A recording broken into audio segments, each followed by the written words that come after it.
Alhamdulillah, alhamdulillahi wa kafa, wassalatu wassalamu ala nabiyil mustafa, wa alihil hunafa, wa ahli sidqi wal wafa.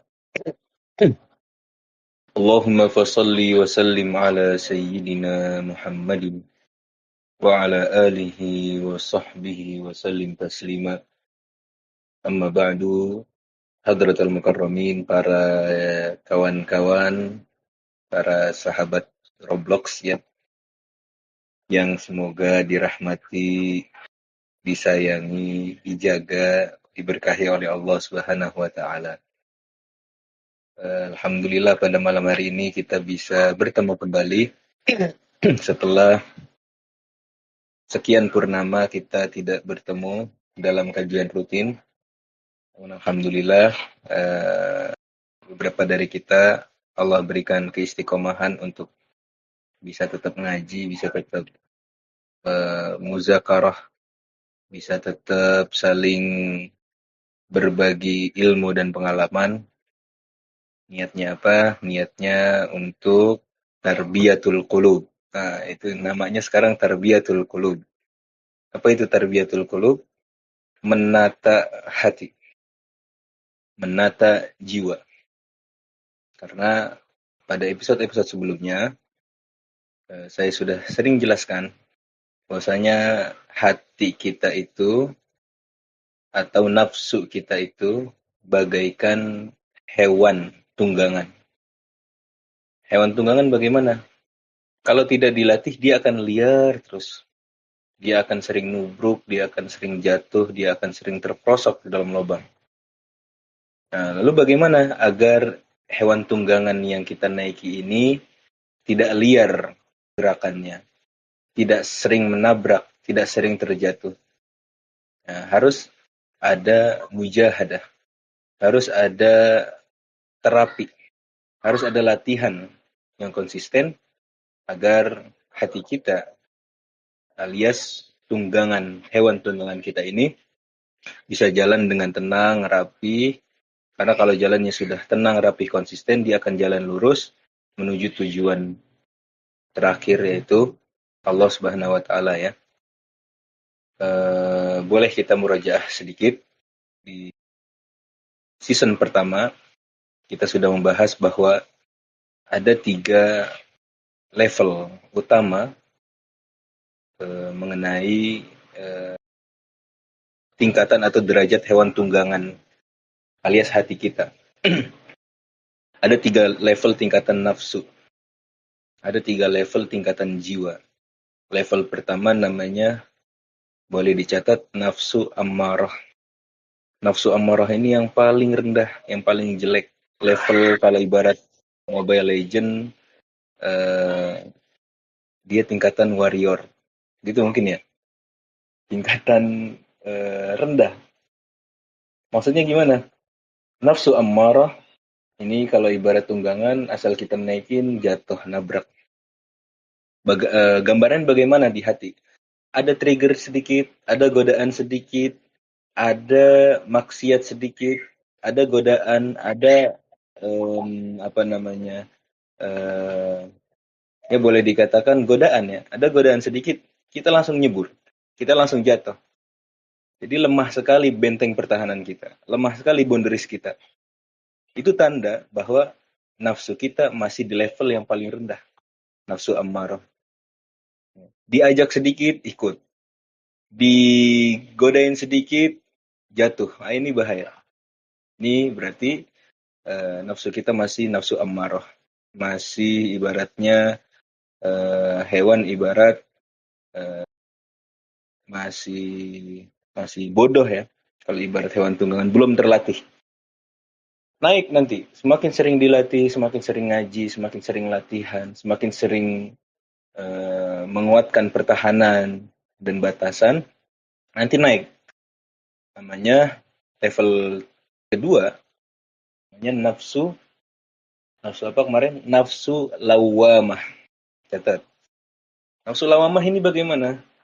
Nafsu lawamah ini tidak sebodoh sebelumnya, tapi masih sering jatuh, tapi tidak separah yang sebelumnya.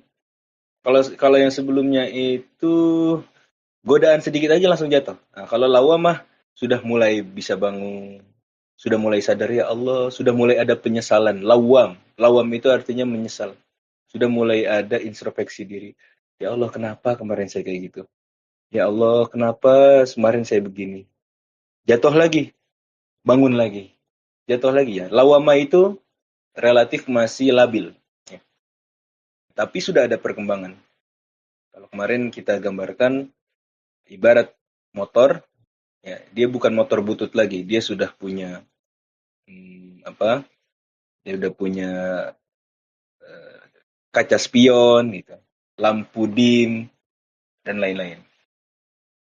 Nah, semakin sering dilatih nafsu kita, semakin sering kita belajar dari kesalahan, semakin kita sering ngaji dan memperbaiki diri, nanti naik ke tingkatan tertinggi tuh. Namanya nafsu mutmainnah. Di mana hati kita, jiwa kita, mau ada godaan dikit maupun banyak, udah nggak noleh kanan kiri lagi. Karena dia sudah tahu apa yang dia inginkan, dia sudah tahu apa yang dia tuju, maka kanan kirinya sudah tidak terasa penting lagi.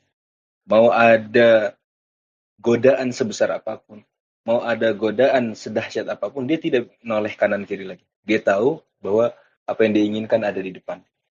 Kata Allah Subhanahu wa taala.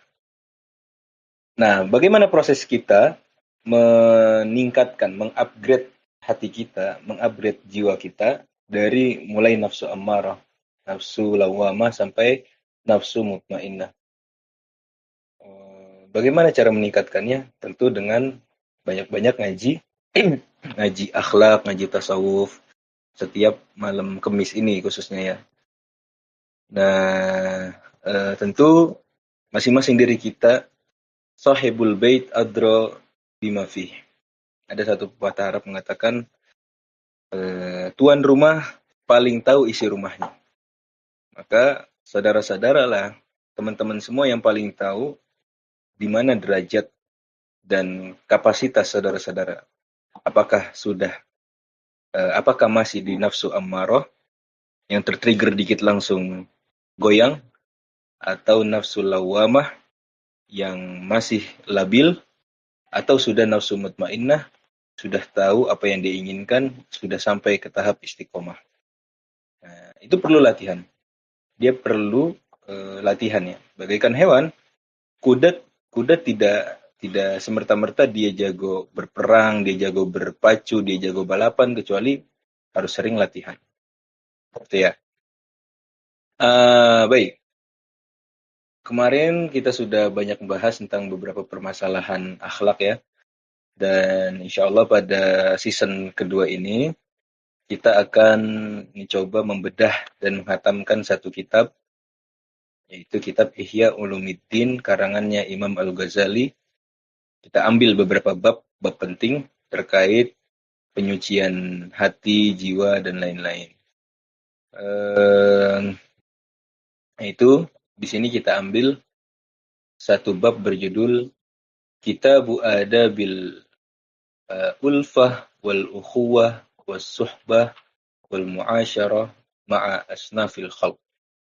Bab mengenai adab bergaul, bersahabat, berteman, dan bermuamalah dengan berbagai macam orang.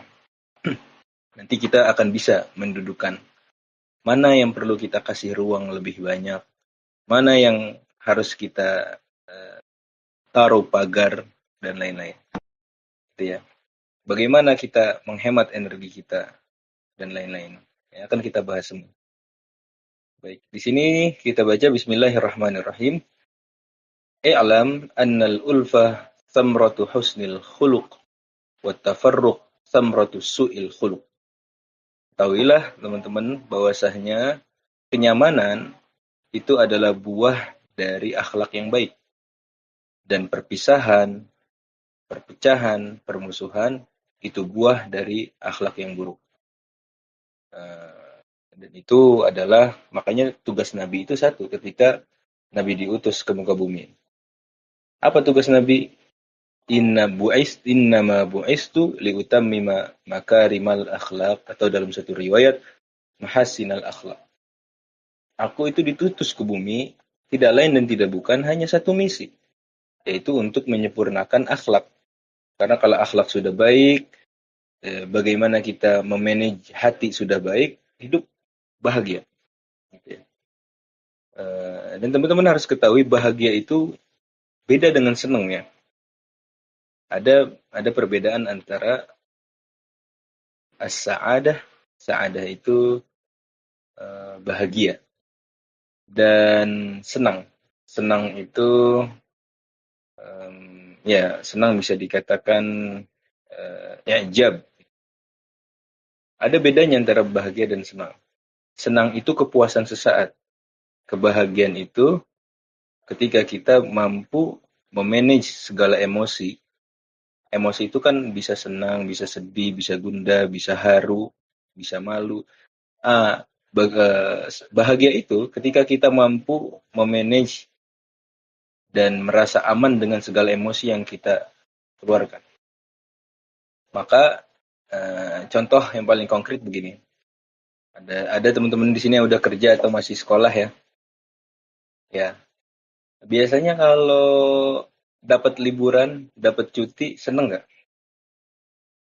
Seneng. Tapi bukan bahagia itu.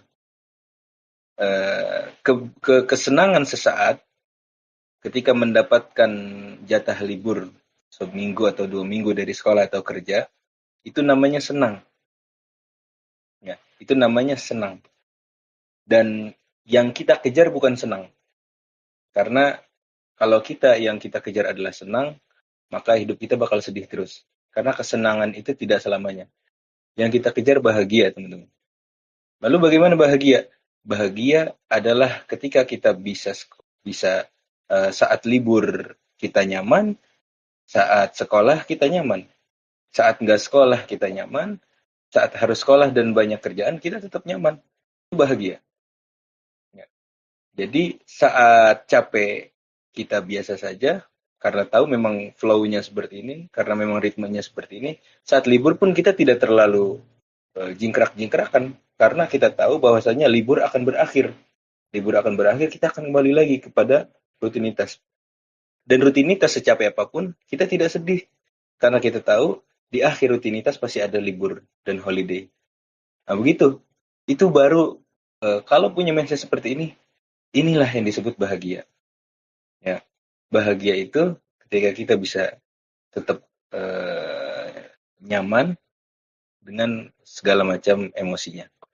Makanya kenapa Allah ciptakan kematian ya? Karena itu.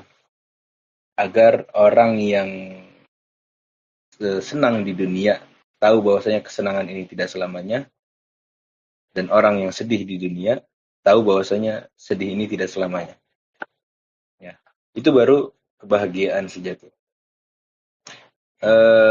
Dan kita kembali lagi kepada pembahasan akhlak, bagaimana cara bermuamalah, bergaul dengan orang dalam konsep Islam dan akhlaknya. Di sini dikatakan oleh Nabi Muhammad Shallallahu Alaihi Wasallam, al-mu'minu alifun ma'lufun, wala khaira fi man la ya'laf wala yu'laf. Orang yang beriman sejati itu, dia bisa nyenengin orang dan dia disenengin orang. Orang kalau deket dia seneng, dan orang kalau deket dia seneng dan dia bisa nyenengin orang dan dia seneng sama orang. Artinya apa? Keberadaannya itu menyenangkan, bikin nyaman gitu. Wala khaira fi man la ya'laf wala yu'laf. Dan yang bahaya adalah orang yang keberadaannya nggak nyenengin, ngeselin, dan dia bikin kesel orang. Dan orang kesel, dia keselan sama orang, dia gampang kesel sama orang, dan orang gampang kesel sama dia. Nah, kan? Biasanya dia ngeblaming, gampang ngeblaming.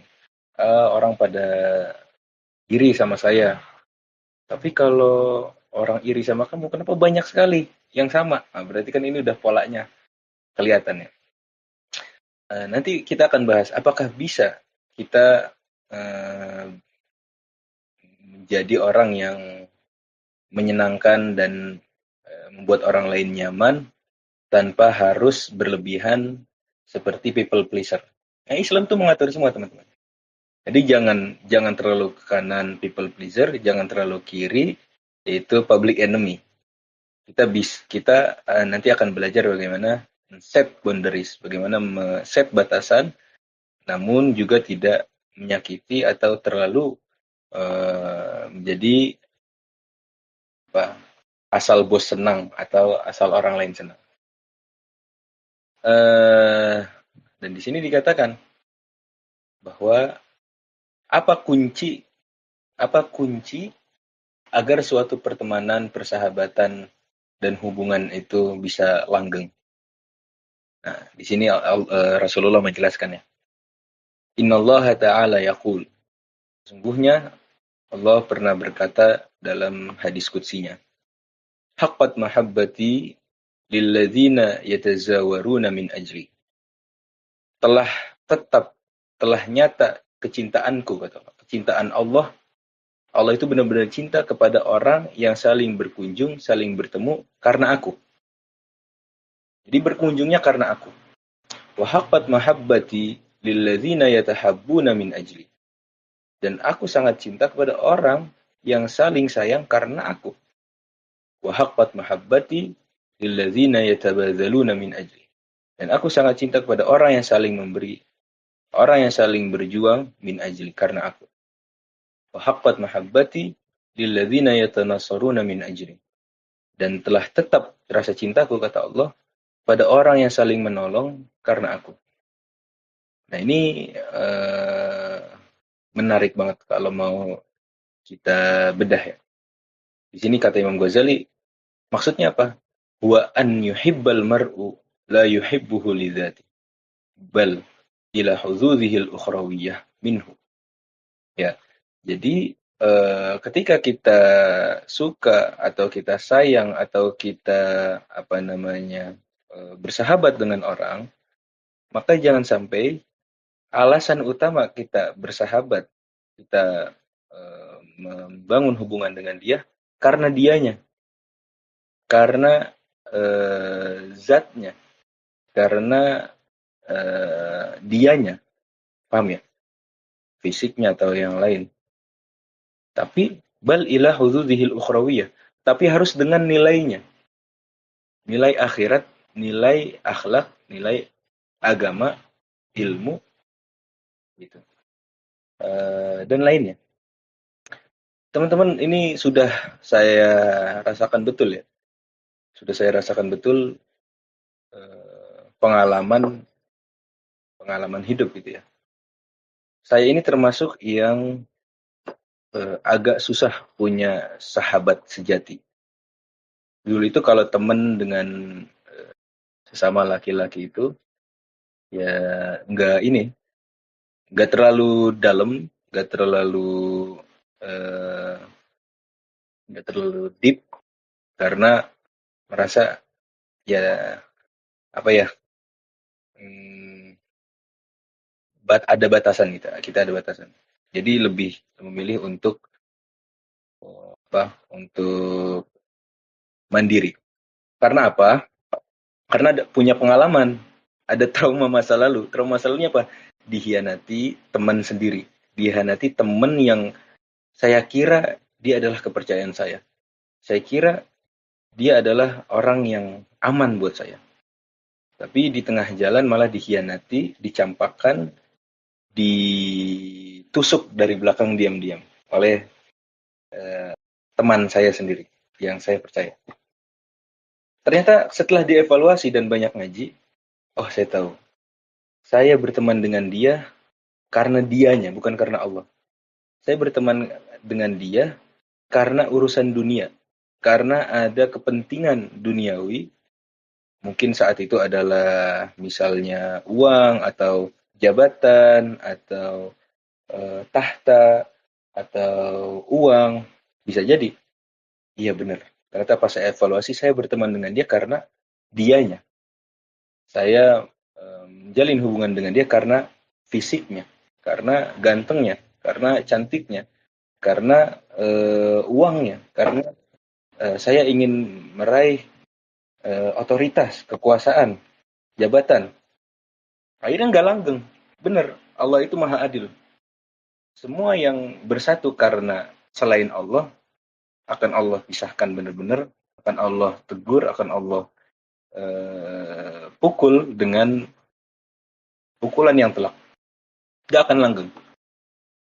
Sampai satu ketika, di tahun 2000, nggak tahu ini orangnya datang nggak, namanya Pak Dokter Susanto. Ya, Pak Dokter Susanto itu adalah kakak kelas saya dulu di pesantren. Kita nggak pernah kenal, kita nggak dulu saling kenal, cuma nggak deket. Tapi kita bertemu dalam pertemuan yang baik-baik. Waktu itu kajian dan kita saling kontak, kita saling apa namanya, kita saling berkomunikasi. Karena apa? Karena Dokter Santo menginginkan ilmu saya, menginginkan insight ilmu agama saya, dan saya juga menginginkan insight ilmu umumnya Kak Santo. Artinya apa? Pertemuan kami karena Allah. Itu udah tanda itu. Pertemuan kami, persahabatan kami yang menyatukan itu Allah. Jadi ada pihak ketiga yang ngiket. Pihak ketiga yang maha baik, maha adil, maha rahmat, yang menjadi pondasi ikatan kita.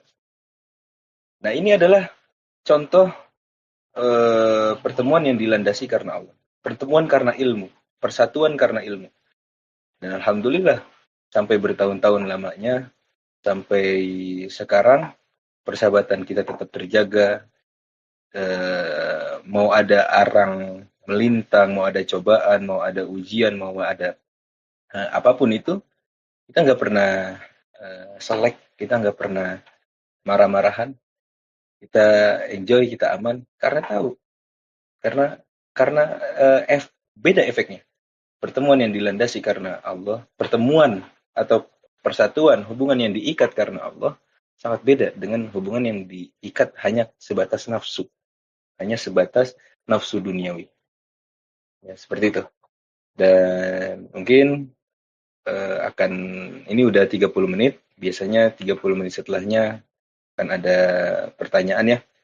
Insya Allah pertemuan selanjutnya, minggu selanjutnya akan kita bahas kurang lebih ada 10 sifat yang harus kita tanamkan dalam menjalin relasi dengan kawan, bersahabat, dan lain-lain. Ya. Akhirul kalam, barangkali nanti ada pertanyaan, tafadhol. Allahul muwaffiq ila aqwamit thariq. Wassalamualaikum warahmatullahi wabarakatuh. Oh, langsung ini, langsung saya jawab ya. Insyaallah pertanyaannya bagus. Sebelumnya ini namanya siapa, Kak?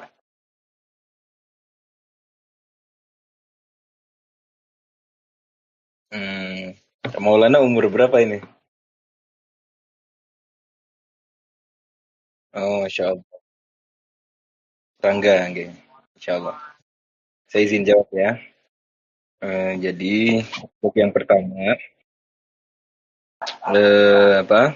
Bagaimana cara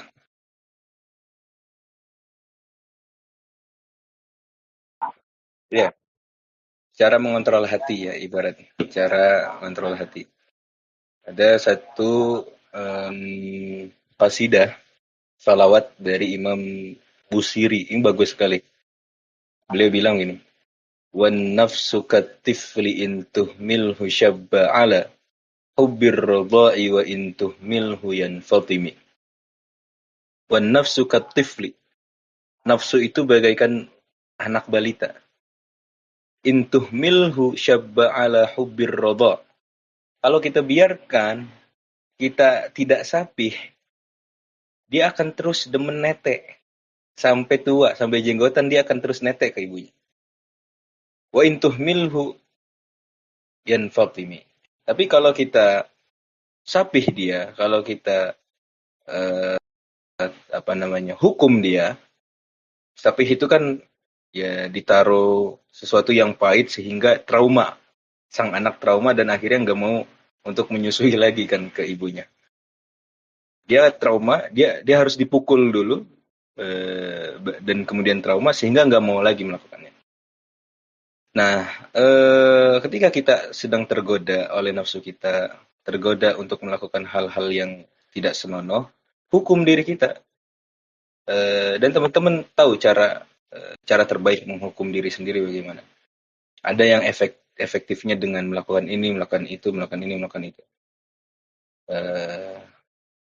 Contoh misalnya kalau saya ngelihat, kalau saya mencari-cari foto atau perempuan yang tidak menutup aurat atau yang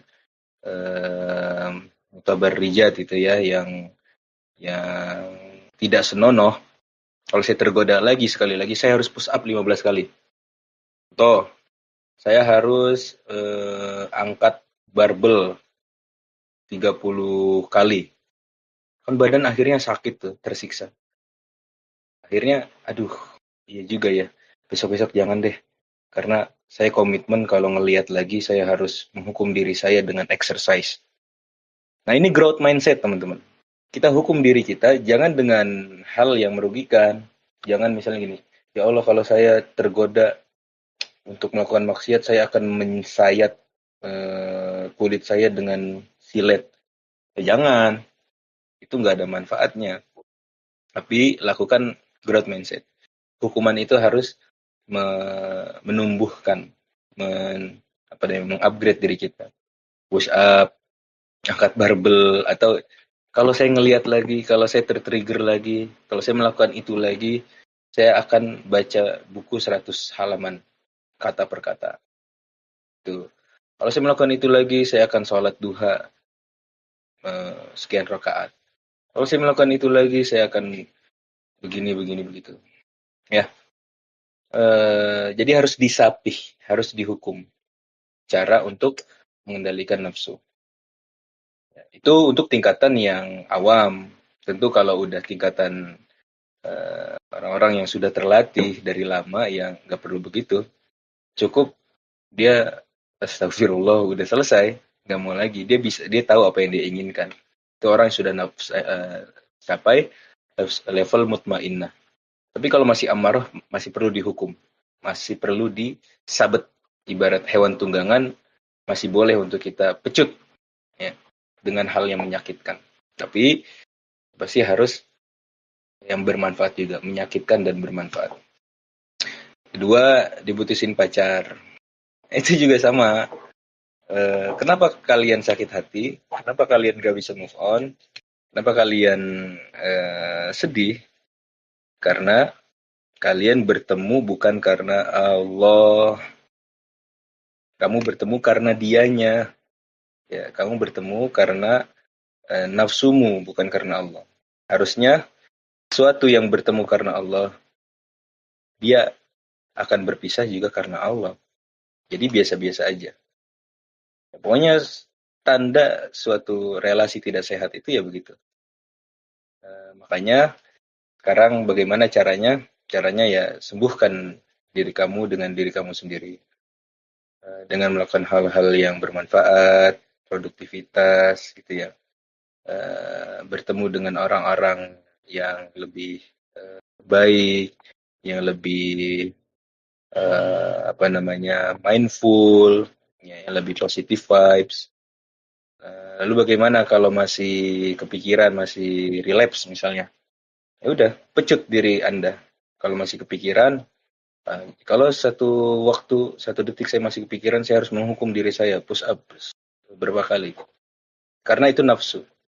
Itu hanya ego kamu. Ketika kamu sedih, itu hanya ego kamu, hanya obsesi. Itu bukan cinta yang suci. Cinta yang suci itu karena Allah.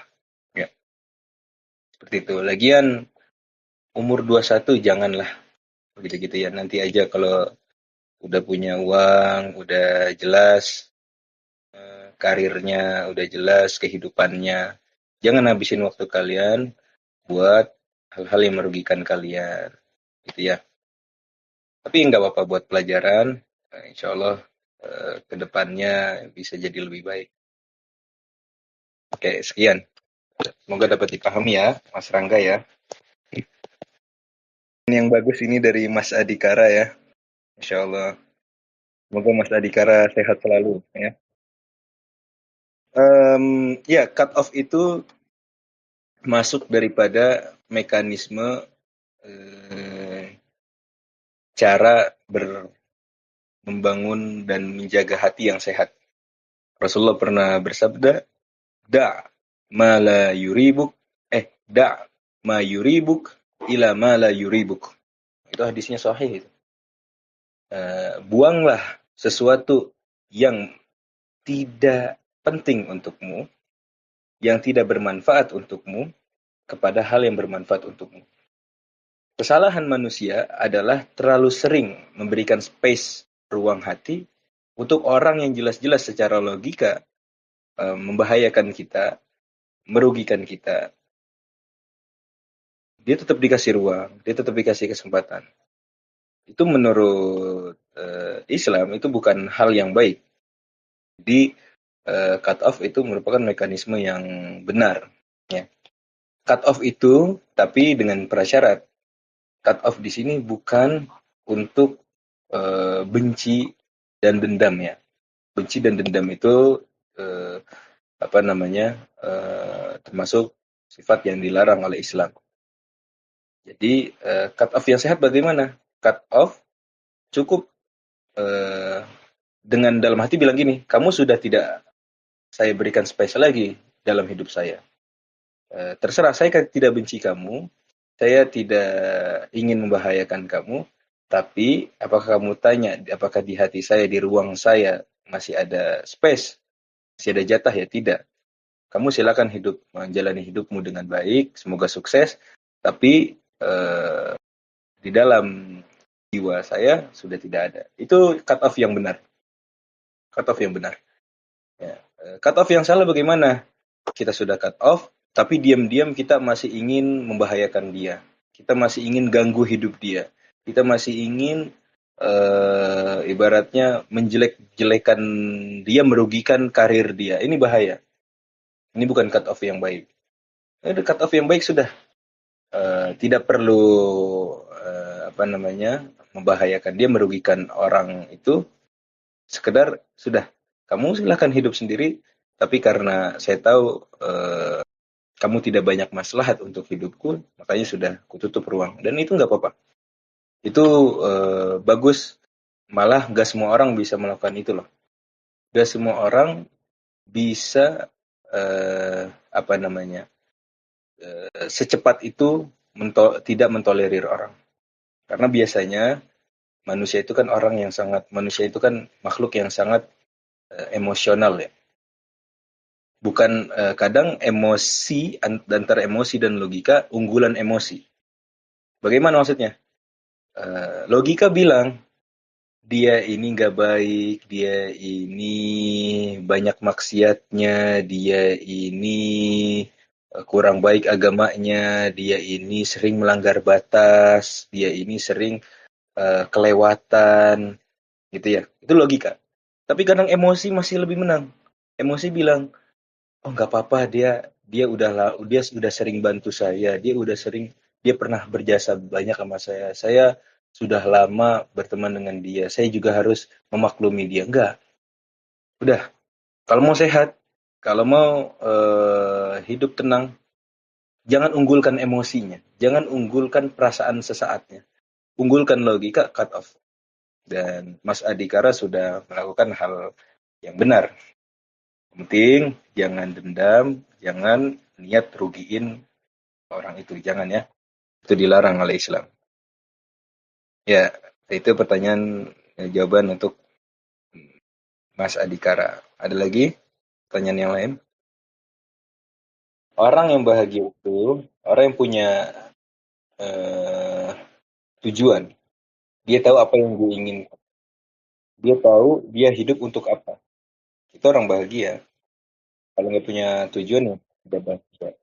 Cuma kesalahannya kita selama ini bensin yang menggerakkan kita itu adalah manusia.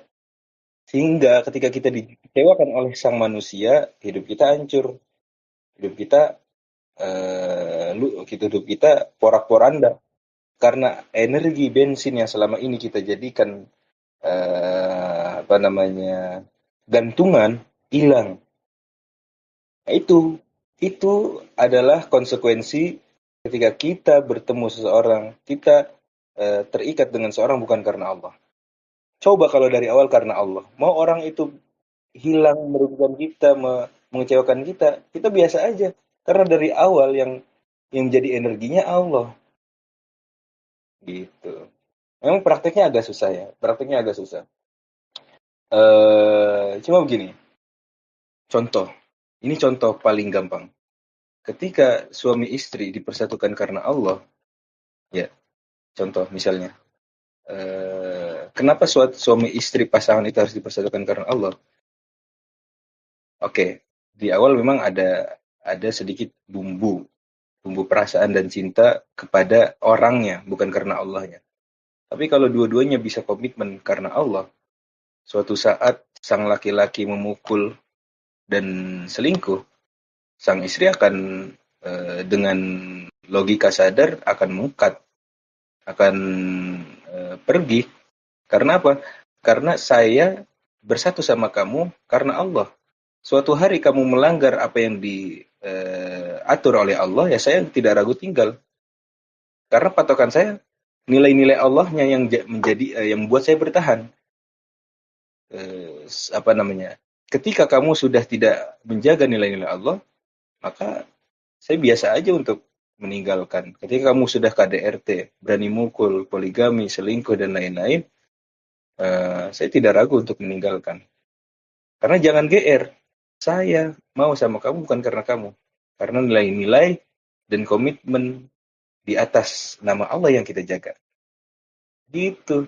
Nggak ada tuh nanti nggak ada yang namanya trauma life after breakup, nggak ada.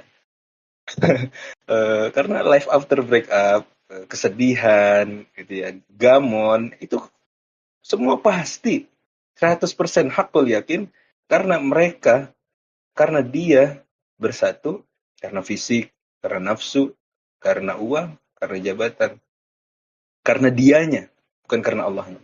Ketika dianya nggak ada, siapa yang mau jadi gantungan? Hilang, hidupnya hilang, hancur, pendidikannya, karirnya, kawan-kawannya menjauh dari dia, kawan-kawannya ikut kena toksiknya, ya kawan-kawannya ikut kena apa namanya kegundahannya dan lain-lain. Banyak yang akan hilang, banyak kita akan mengalami kerugian jika kita menggantungkan atau berrelasi dengan orang karena dianya bukan karena Allah. Paham sampai sini? Memang orang non Muslim bisa dapat hidayah, bisa dapat ketenangan dari apa yang mereka yakini, dan it's okay, nggak apa-apa. Tapi dalam Islam kita meyakini hidayah yang paling sempurna hanya lewat ajaran Nabi Muhammad SAW. Karena Nabi Muhammad adalah upgrade terakhir dari ajaran-ajaran yang pernah Allah turunkan. Tentu beda orang yang mendapatkan orang yang mendapatkan foto bagus di iPhone 6 dengan orang yang mendapatkan foto bagus di iPhone 17.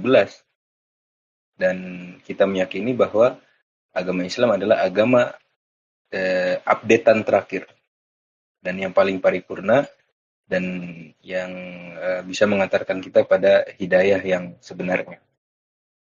Dan bagaimana agar Islam kita tidak dilabeli Islam KTP gitu ya, karena ikut orang tua. Ya belajar, memilih. Jadi masuk apa namanya? Ikut Islam karena pilihan. Kan semakin sering ngaji, semakin sering begini nanti kan. Iya juga ya, bener juga ya. Oh iya, ternyata make sense apa yang diajarkan Islam. Oh karena begitu, saya pilih Islam karena make sense. Bagaimana cara agar tahu message-nya Islam? Belajar. Makanya orang yang tidak ikut ngaji, orang yang nggak pernah ngaji, maka bisa kita katakan Islamnya ikut orang tua. Bagaimana Islam agar tidak ikut orang tua? Ngaji. Dan nanti di surga pun beda nanti kelasnya. BPJS kelas 1 gitu. Ada BPJS kelas 2, kelas 3. Nah, orang yang ngaji, orang yang dekat dengan agama, dia tahu landasan keimanannya, maka dia ibarat masuk rumah sakit BPJS kelas 1 gitu. Ya, bisa dipahami ya? Iya. Perlu dipahami ya, silaturahim itu, silat artinya menyambung, rahim artinya persaudaraan. Yang dimaksud silaturahmi di sini, yang utama adalah menyambung persaudaraan dari segi kekerabatan. Ini yang sangat dilarang oleh Islam. Kita punya paman sejelek apapun, punya ponakan, punya sepupu sejelek apapun, ya tetap kita harus sambung, kita harus jaga hubungan baik, dan lain-lain. Tapi itu tadi kembali lagi ya, beda antara mutus silaturahmi dengan cut off syar'i gitu ya. Begini, eh, boleh jadi kita tetap saling teleponan dengan seseorang. Kita bisa ngobrol untuk ngobrolin hal-hal lucu dengan seseorang, tapi urusan pekerjaan saya nggak mau gitu. Karena tahu saya pernah dirugikan di pekerjaan, saya pernah ditipu oleh dia di pekerjaan. Tapi apakah kita masih bisa bercanda, masih bisa ketemu, masih bisa salaman? Oke, it's okay. Ya. Tapi untuk lebih dalam dari itu, untuk saya bisa curhat mengenai keseharian saya, untuk saya bisa menjelaskan planning saya ke depan, enggak. Kamu bukan orangnya, gitu. Paham ya? Tapi untuk sekedar salaman, oke, kita memastikan dia baik-baik saja, ini nggak apa-apa. Itu bagian dari silaturahmi. Tapi untuk lebih dalam, nah ini energi yang harus kita hemat. Da'ma yuribuk ilama la yuribuk, kata Nabi. Tinggalkan orang sesuatu yang tidak bermanfaat dan membahayakan kalian kepada yang tidak membahayakan. Paham sampai sini? Suara saya kedengaran jelas ya? Saya pernah mendengar. Nah, ini pasti dengarnya dari saya. Karena ini saya sering ulang-ulang. Sabar dan syukur ya. Langkahnya ada 5, kata Imam Ghazali ya. Yang pertama, i'lam anna kulla musibatin yumkinu an takuna akbara minha. Yang pertama, ketahuilah bahwa setiap hal yang gak enak terjadi dalam diri kalian, kalau Allah berkehendak bisa aja lebih besar. Contoh, kalian punya uang 500.000, 100.000 kecopet. Ya udah bilang, alhamdulillah untung 100.000 yang kecopet, bukan 500.000. Hati tenang. Yang kedua, anna kulla musibatin yumkinu an takuna fi dinih. Setiap musibah boleh jadi kalau Allah berkehendak, Allah jatuhkan di urusan agamanya. Maksudnya gimana? Untung cuma urusan dunia, bukan urusan agama. Alhamdulillah yang diambil duit saya, bukan iman saya. Alhamdulillah yang di PHK cuma kerjaan saya, bukan iman saya. Ada teman saya masih kerja, masih gaji gede, tapi maksiat, zina, minum khamr, melakukan maksiat dan melanggar batas dengan cowoknya. Ya, berarti kan alhamdulillah saya, biar kata begini misalnya, uang tidak sebanyak dia, hilang duit saya, tapi iman saya, boundary saya masih bagus. Yang ketiga, kata Imam Ghazali, anna kulla musibatin yumkinu an tu'akhkhara ilal akhirah. Yang ketiga, ketahuilah bahwa setiap musibah, kalau Allah berkehendak, bisa aja Allah entarkan nanti di akhirat. Ada orang-orang yang Allah khususin azabnya entar, bukan sekarang. Dan kalau entar di akhirat itu lebih pedih, boy. Nah, keluarkan tuh boynya. Lebih pedih, teman-teman. Dan ketika ada musibah ke kita, hal yang gak enak jatuh ke kita, dalam hati bilang gini, ya Allah, untung sekarang ini hukumnya ya. Wah, kalau di akhirat pasti lebih berat. Pala dipenggal, muncul lagi palanya, dipenggal lagi, nggak habis-habis penderitaan. Nah, ketahuilah setiap musibah yang terjadi ke kita, setiap hal nggak enak, itu ada pahalanya. Ada XP yang kita gain. Ada eh, token yang kita dapatkan. Token itu namanya pahala. XP itu namanya pahala. Ketahuilah, setiap musibah Allah tuh ngirim bersamanya pahala. Setiap kepedihan Allah ngirim bersamanya pahala. Dan anggap aja kalau lagi dapat musibah kita lagi farming pahala gitu. Ya, paham ya? Nah, satu pertanyaan terakhir. Iya, yang lebih paham temennya kan kalian sendiri ya. Maka lihat bagaimana karakter temennya. Apakah dia orang yang kuat kalau nada tinggi? Apakah dia orang yang tipenya pelan? Apakah dia orang yang tipenya em, tidak langsung cara ngingetinnya? Kita yang lebih paham teman kita. Ya, dan itu kembali ke teknis. Intinya kalau kita benar-benar sayang dengan teman kita, ya kita harus ingatkan dengan baik. Cuma ingat, tidak setiap energi kita berhak untuk diserap orang lain yang merugikan kita. Jadi kalian harus kasih batas yang jelas. Eh, ini orang yang masih layak untuk saya pertahankan dan saya harapkan dan masih ada kesempatan untuk berubah atau tidak. Atau duduk bersama mereka hanya menambah dan menularkan ketoksikan. Jangan ragu-ragu untuk cut off. Jangan ragu-ragu untuk keluar dari circle tersebut karena masih banyak stok circle lain yang lebih menguntungkan, yang lebih sehat. Kalau sedikit saja kalian sudah mencium circle itu sudah tidak baik, pertemanan-pertemanan itu sudah tidak baik, lanjut aja. Mau orang ngomong apa juga nggak apa-apa.